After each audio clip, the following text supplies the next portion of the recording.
Hari ini kita akan membaca firman Tuhan yang terambil dari Kisah Rasul pasal yang kelima ayat 26 sampai ayat 32 saja. Kisah Rasul pasal 5 ayat 26 sampai ayat 32. Kita akan membacanya saling sahut bersahutan. Saya akan awali ayat 26 dan jemaat menjawab ayat 27. Maka pergilah kepala pengawal serta orang-orangnya ke bait Tuhan, lalu mengambil kedua rasul itu. Tetapi tidak dengan kekerasan, karena mereka takut kalau orang banyak melempari mereka. Ayat 27. Mereka membawa keduanya dan menghadapkan mereka kepada mahkamah agama. Imam besar mulai menanyai mereka. Katanya, dengan keras kami melarang kamu mengajarkan dalam nama itu. Namun ternyata kamu telah memenuhi Yerusalem dengan ajaranmu, dan kamu hendak menanggungkan darah orang itu kepada kami. Tetapi Petrus dan rasul-rasul itu menjawab, katanya, kita harus lebih taat kepada Tuhan daripada kepada manusia. Tuhan nenek moyang kita yang telah membangkitkan Yesus, yang telah kamu gantungkan pada pohon itu dan kamu bunuh. Dialah yang telah ditinggikan oleh Tuhan sendiri dengan tangan kanannya menjadi pemimpin dan juru selamat, supaya dapat bertobat dan menerima pengampunan dosa. Dan kami adalah saksi dari segala sesuatu. Dan kami dan Roh Kudus yang dikaruniakan Tuhan kepada semua orang yang mentaati Dia. Kita sambut firman Tuhan, Kapot Lecha Adonai Elohenu Kapot Lecha. Segala kemuliaan ya Adonai Tuhanku, kemuliaan bagimu. Saudara-saudara yang dikasihi Tuhan, tidak ada informasi sebetulnya apa isi khotbah dari Rasul Petrus ini. Tetapi dari jawaban-jawabannya ketika dia ditanya di bait Tuhan oleh otoritas agama Yahudi, karena sudah ada larangan mereka mengajar atas nama Yesus, dan nama itu menjadi begitu alergi bagi para imam-imam. Tapi mereka begitu semangat. Semangat ini kalau kita simak, kalau mereka tidak mengalami, mungkinkah ada orang rela mati untuk apa yang dia tidak yakini?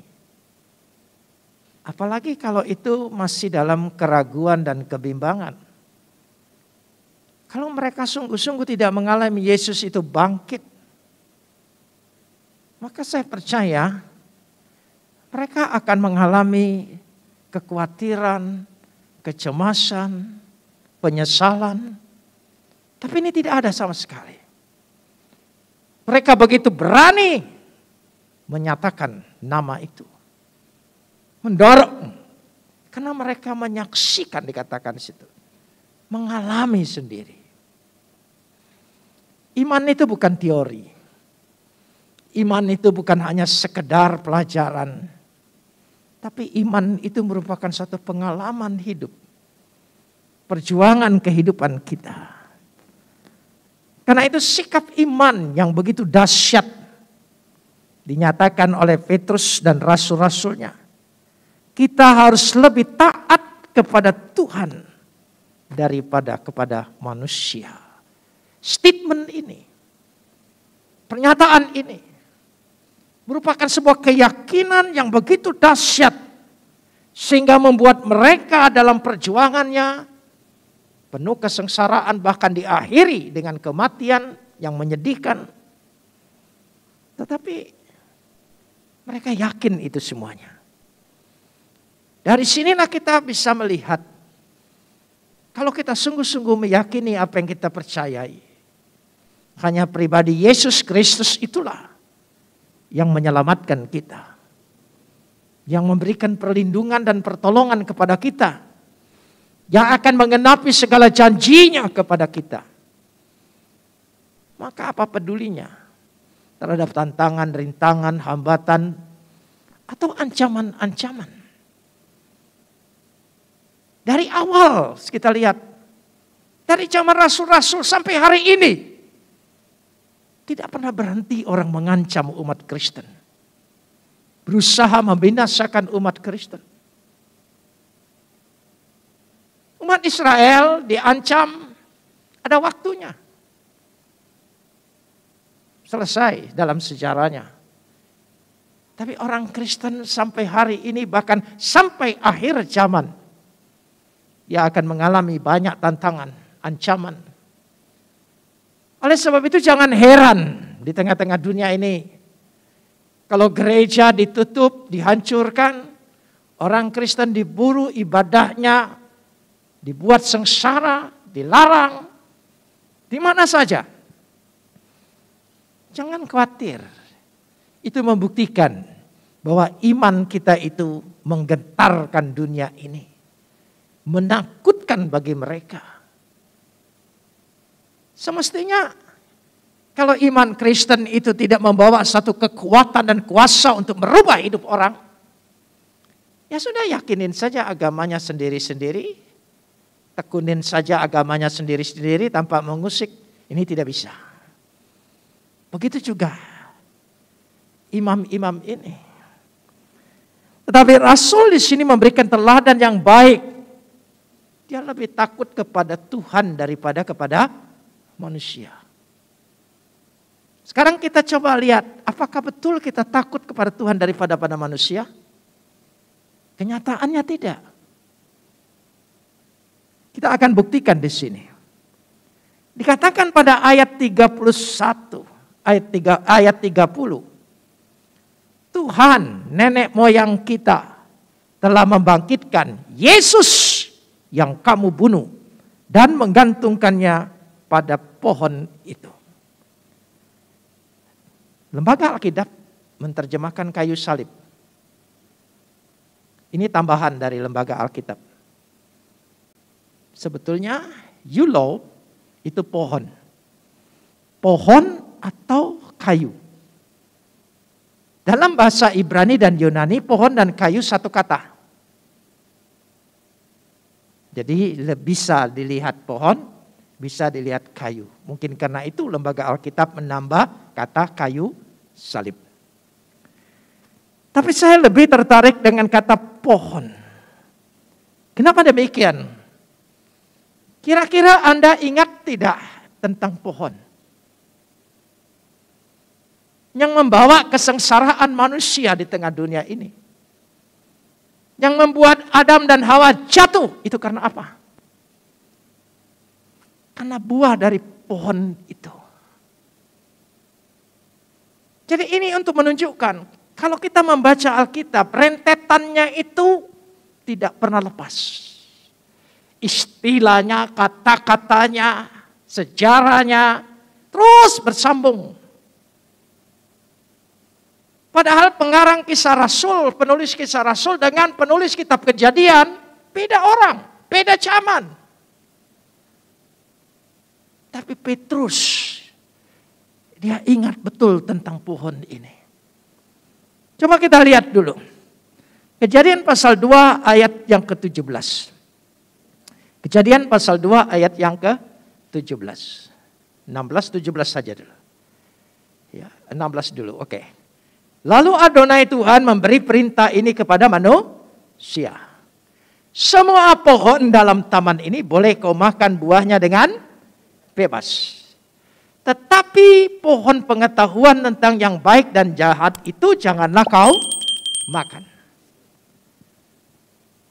Coba jemaat perhatikan. Tuhan menciptakan dalam taman itu semua pohon. Dan ada 2 pohon yang menonjol. Pohon kehidupan dan pohon pengetahuan. Sekali lagi, pohon kehidupan dan pohon pengetahuan. Lalu Tuhan memberikan perintah larangan untuk tidak makan pohon pengetahuan. Kenapa? Karena Tuhan ingin menunjukkan bahwa manusia diberikan hak pilih. Kebebasan untuk memilih. Karena itu perlu ada salah satu bandingan. dilarang dan boleh. Kalau semuanya boleh, berarti tidak ada hak pilih. Semuanya tidak boleh, juga tidak ada hak pilih. Karena itu ada yang boleh, ada yang tidak. Untuk menunjukkan bahwa manusia diberikan kebebasan untuk memilih. Tetapi manusia pilihannya kemana? Coba waktu itu mereka pilih pohon kehidupan, barangkali ceritanya sampai di situ, selesai. Tapi manusia terpikat dengan pohon apa coba? Coba kita lihat. Pohon pengetahuan. Karena pohon pengetahuan ini menarik minat. Menarik minat. Bahkan dikatakan pohon ini membuat engkau menjadi sama seperti Tuhan. Bukankah dalam sejarah manusia sampai hari ini, manusia lebih mudah percaya dengan hasil pengetahuan daripada dengan firman Tuhan. Bukankah seperti itu? Manusia lebih tertarik tentang pengetahuan daripada kehidupan yang kekal. Itu asal mulanya. Dan disitulah letaknya. Karena pohon pengetahuan menarik minat, menarik hati. Membuat kita menjadi lebih besar, bahkan sama seperti Tuhan. Banyak ilmuwan, tidak semua. Mereka tidak percaya Tuhan. Mereka ingin menentukan sama seperti Tuhan. Itulah pohon pengetahuan yang membawa kita sengsara. Kesengsaraan inilah. Dan terus. Tanda kesengsaraan. Ketika mereka mengambil daun ara. Dari mana? Dari pohon.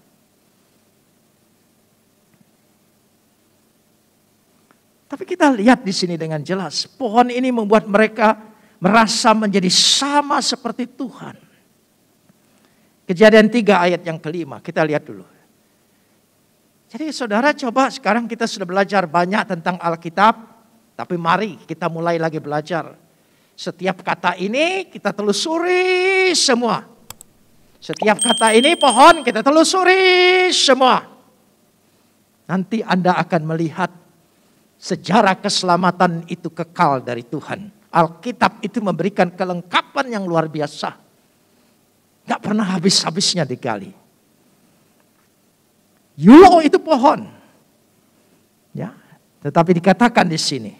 Pohon itulah yang menarik minat. Kenapa? Kejadian 3 ayat 5. Tetapi Tuhan mengetahui bahwa pada waktu kamu memakan, matamu akan terbuka. Ya, selanjutnya. Dan kamu akan menjadi apa? Seperti Tuhan. Tahu tentang baik dan yang jahat. Sebetulnya tahu tentang baik dan jahat itu betul. Tapi bukan itu maksudnya. Aku ingin menentukan mana yang terbaik bagiku, mana yang jahat bagiku. Aku tidak ingin ditentukan oleh kedaulatan Tuhan. Aku ingin bebas dari Tuhan. Aku ingin menjadi sama seperti Dia. Saya tidak anti ilmu pengetahuan. Tapi pengetahuan seringkali menjebak kita. Tidak sedikit orang sekolah teologi tidak percaya firman Tuhan. Pengetahuan seringkali menyeret kita. Kita ingin tentukan. Kita ingin membuat sesuatu. Kita lihat akibat salah pilih pohon ini. Dan nanti saudara akan lihat.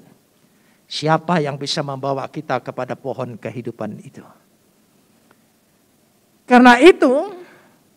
Dikatakan dalam Kejadian 3 ayat 22. Kejadian 3 ayat 22 kita lihat dulu.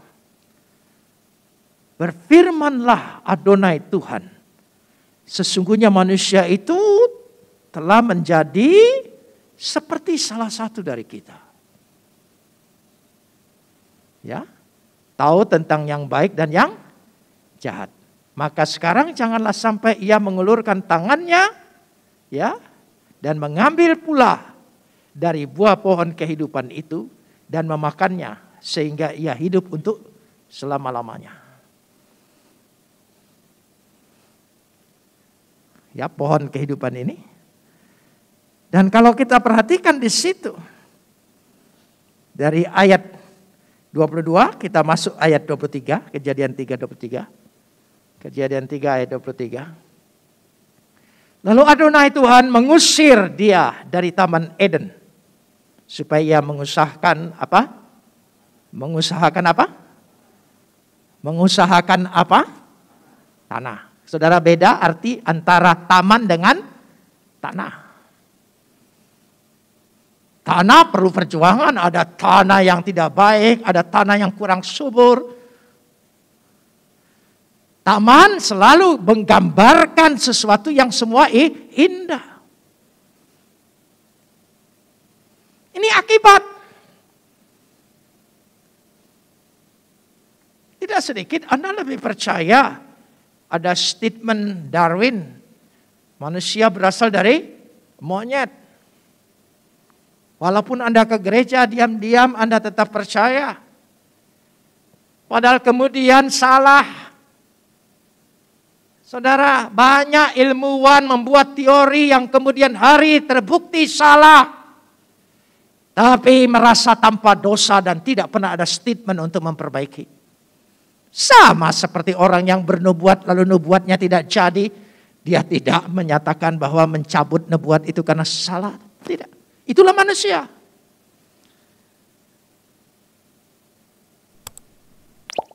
Banyak. Jangan saudara pikir karena itu pengetahuan itu bukan Tuhan. Kita lebih di situ lihatnya. Nah, karenanya pada ayat 24 katakan tadi Wayegares itu dihalau. Dihalau. Ya. Ayat 24. Ia menghalau Wayegares manusia itu dan apa? Di sebelah timur Taman Eden. Ditempatkannya lah beberapa kerub ya dengan pedang yang bernyala-nyala dan menyambar-nyambar untuk menjaga apa? Jalan ke pohon kehidupan. Mereka dihalau. Dihalau ke sebelah timur. Kata timur menurut perspektif Yahudi adalah untuk membuktikan orang menjauh dari Tuhan. Menjauh dari Tuhan.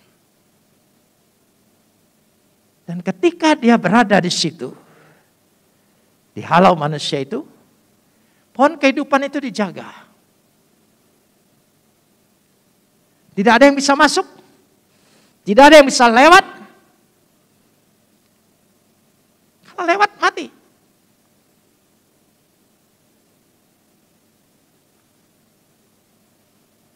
Saudara. Untuk beroleh pohon kehidupan itu. Berarti kalau hanya kemurahan Tuhan membuka jalan buat pohon kehidupan itu. Tidak ada jalan lain. Siapa yang bisa? Kalau bukan utusan Tuhan yang datang dari Tuhan itu sendiri. Mau mati. Melewati itu. Menebus itu. Itu kematian yang ditebus. Tidak ada yang lain. Hanya satu nama. Yesus. Amin. Itu letaknya. Supaya kita tahu betul. Kita percaya betul. Yang bisa membawa kita kembali ke pohon kehidupan itu. Dia disalib lagi di pohon pengetahuan untuk memberikan kepada kita pohon kehidupan. Amin. Jangan lupa. Karena itu Petrus berkata tentang pohon pengetahuan yang menyalibkan dia ini. Pengetahuan dangkal manusia, agama manusia. Ketika manusia terusir, dia jauh dari Tuhan. Dia mulai mendirikan komunitas manusia, kebangsaan manusia. Setelah itu mulai muncul silsilah, membangun kota-kota, imperium, kekuatan manusia, bahkan agama manusia. Dari situ agama manusia itu mulai berkembang. Tuhan sudah meninggalkan mereka. Tapi mereka mengklaim menarik Tuhan berpihak kepada dia. Dan mengatakan di pihak sana tidak ada Tuhan. Orang-orang yang fanatik merasa benar sendiri. Itu adalah agama buatan. Agama buatan.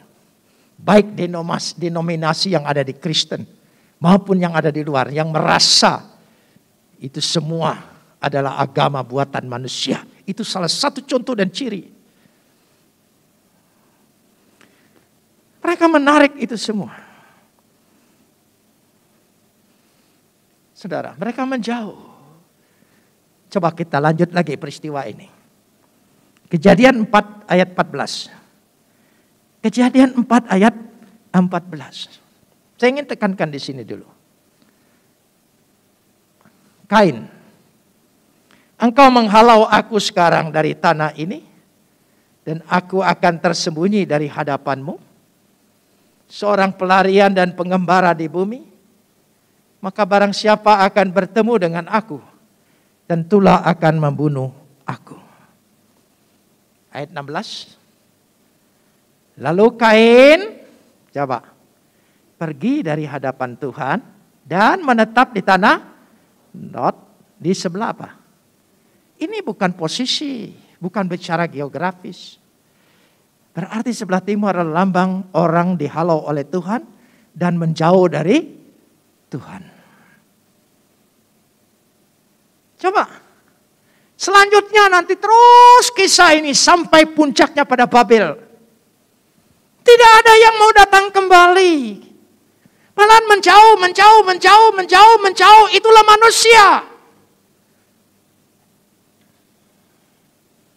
Tidak ada yang berbalik kembali, coba. Nungguin saja di bawah pohon itu, pohon kehidupan itu. Siapa tahu kemurahan Tuhan akan terbuka. Tidak ada. Tidak ada. Manusia punya minat untuk kembali pada Tuhan. Manusia mencari Tuhan. Tidak ada. Yang dicari Tuhan buatannya. Yang dipercayai Tuhan buatannya. Buatan manusia. Bukan dari Tuhan itu sendiri. Betullah kata Rasul Paulus dalam Roma 3 ayat 11. Roma 3 ayat yang ke-11. Kita lihat bersama-sama. Kenapa statement ini berkata demikian? Tidak seorang pun yang berakal budi. Tolong sambung. Tidak ada seorang pun yang mencari Tuhan. Karena menjauh. Kain menjauh. Turunannya menjauh. Sampai Nimrod juga menjauh, mendirikan kota sendiri, imperium sendiri, otoritas sendiri, kebangsaannya sendiri, budayanya sendiri, keluarganya sendiri. Kota itu yang didirikan lambang menentang Tuhan. Itulah sampai pada Babel. Makanya kita bakal mengerti kenapa Abraham disuruh keluar meninggalkan kotanya, keluarganya. Kenapa? Kenapa Tuhan berbicara nanti kamu akan masuk kota Yerusalem baru, tandingan dari kota-kota buatan manusia itu. Kita lihat Yohanes 15. Yohanes 15 ayat 16. Yohanes 15 ayat yang ke-16. Bisa dilihat? Ya. Yohanes 15 ayat yang ke-16. Bukan kamu yang memilih aku, tetapi akulah yang memilih kamu. Dan aku telah menetapkan kamu supaya kamu pergi dan menghasilkan buah. Dan buahnya itu tetap. Supaya apa yang kamu minta kepada Bapa, dalam namaku diberikan kepadamu. Benar kan statementnya? Tidak ada manusia yang mencari Tuhan. Aku yang memilih kamu, aku yang mencari kamu. Karena makin menjauh. Tapi bawa-bawa nama Tuhan. mengklaim, menyeret nama Tuhan berpihak kepada dia, tapi makin jauh jalannya. Karena dia tidak tahu jalan pulang. Makanya Tuhan memberikan jalan. Yesus berkata, akulah jalan. Nanti kerangkanya kita mengerti semua dalam perjanjian baru.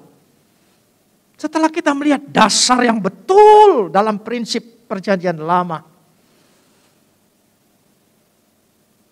Simbol-simbol ini akan makin jelas. Tidak ada yang bisa datang kepada Tuhan. Tidak seorang pun. Yesus berkata seperti itu. Coba lihat Lukas 19 ayat 10. Lukas 19 ayat yang ke-10. Sebab anak manusia datang untuk apa? Mencari dan menyelamatkan yang hilang. Sudah pergi ke negeri yang jauh.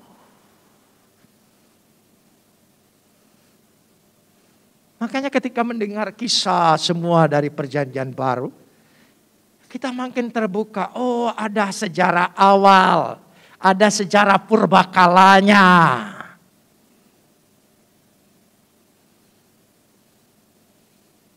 Dan terakhir dari bacaan ini, Wahyu 22 ayat 14. Wahyu 22 ayat yang ke-14. Wahyu 22. Ayat yang ke-14.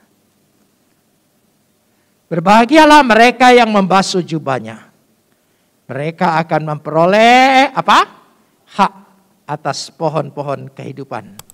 Dan masuk melalui pintu-pintu gerbang ke dalam kota itu. Hanya Yesuslah jalan kembali kepada Tuhan. Hanya Yesuslah yang menebus dosa pohon pengetahuan. Dan hanya Yesuslah yang bisa membawa kita kepada pohon kehidupan. Pohon kehidupan itu kalau dimakan buahnya apa tadi? Dia akan hidup selama-lamanya. Barang siapa percaya kepadanya tidak binasa, melainkan beroleh hidup yang kekal. Makanya belajar Alkitab jangan main comot ayat. Dia rangkaian mutiara yang tidak bisa dipisahkan satu-satu. Kalau diambil satu dia akan terurai semua dan akan hilang. Tapi kalau melihat rangkaiannya terus menerus, kita akan dikuatkan bahwa sejarah keselamatan Tuhan itu luar biasa. Dari situ kita lihat. Padahal pengarang kitab, penulis kitab Kejadian dengan penulis kitab Wahyu beda orang kan? Beda zaman kan? Tapi nyambung. Itulah yang ingin dibuat olehnya. Karena itu bisa dimengerti kenapa ayat 31 berbicara dengan jelas. Mari kita lihat ayat 31 dari bacaan kita.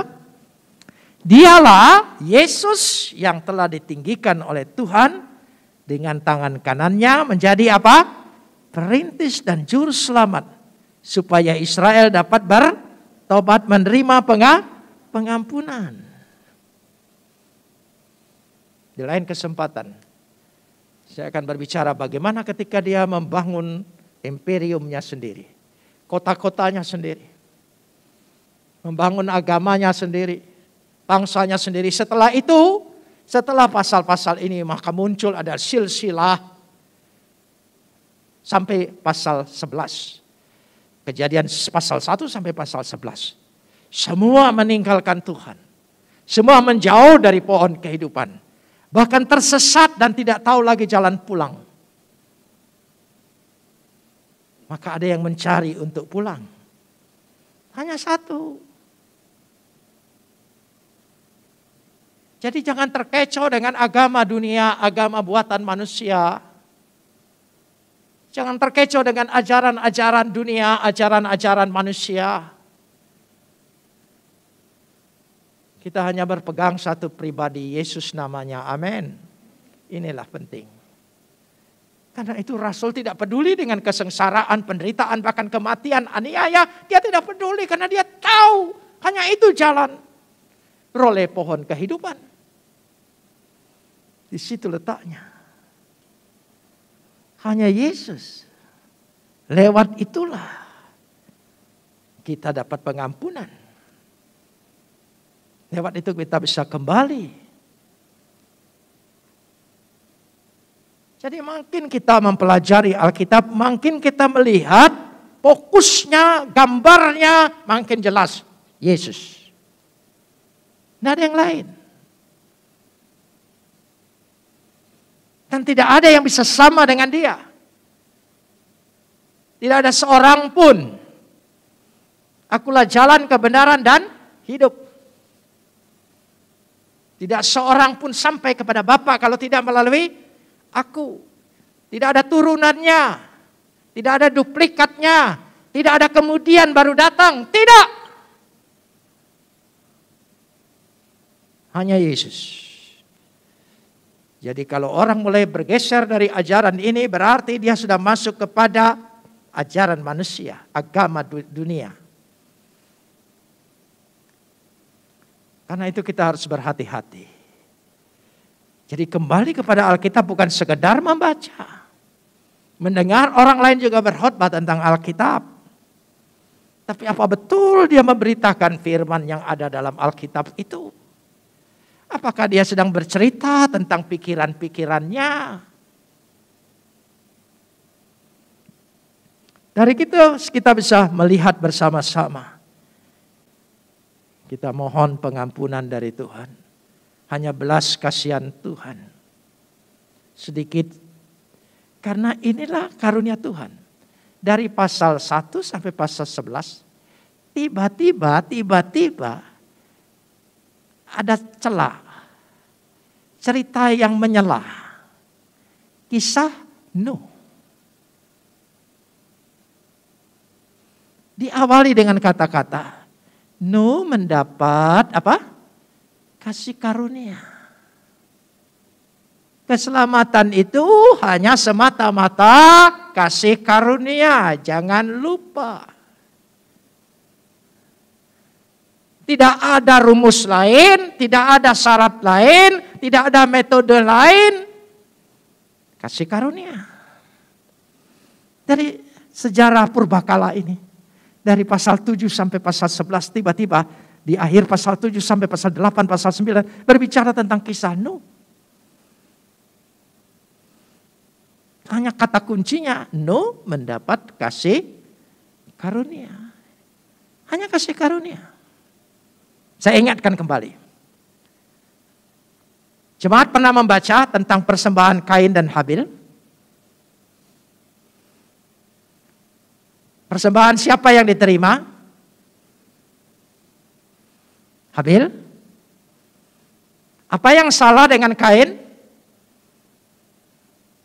Banyak orang ingin menafsirkan. Hati-hati, ini tafsir minimalis. Tidak dalam kerangka besar Alkitab. Oh, karena Kain membawa hasil pertanian. Sedangkan Habil membawa domba korban. Agak mirip, hampir sama, seperti memberkati, tapi bukan itu maksudnya. Apa dalam kisah ini? Makanya perhatikan teguran Tuhan kepada Kain. Mengapa panas hatimu? Artinya, Tuhan berhak memilih. Hak-haknya Tuhan. Siapa yang mau diterima, siapa yang mau ditolak. Tuhan menunjukkan kedaulatannya.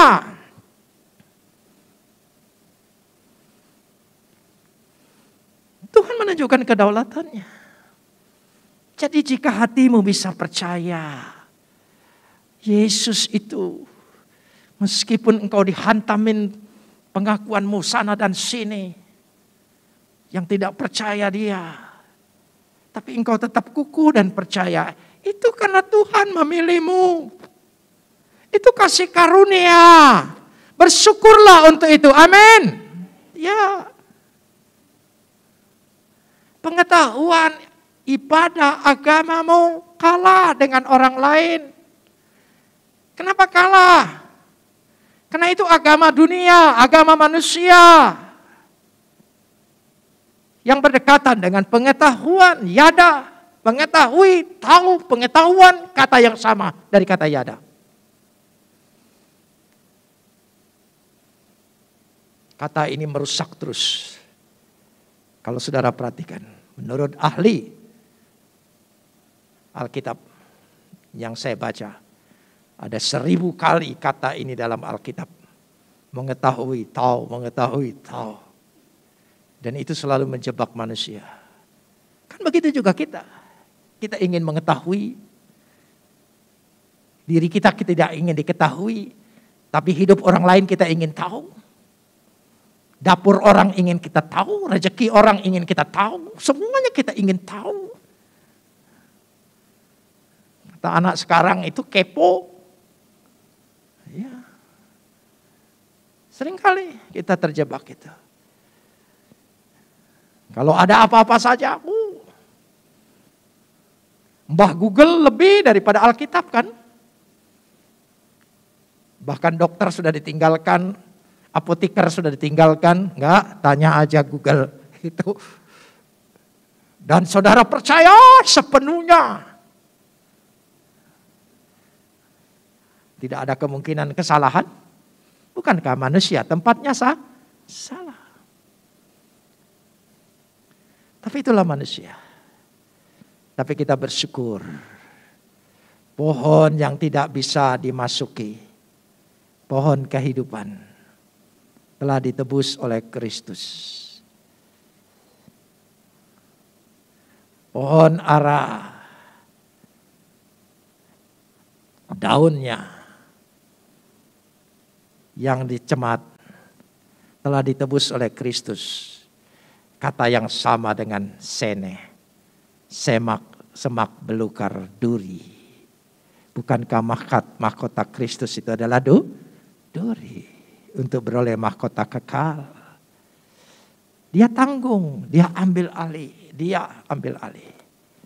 Tapi bersyukur. Sekali lagi, karena kita punya penyelamat penebus dosa kita. Katakan amin. Mari kita berdoa.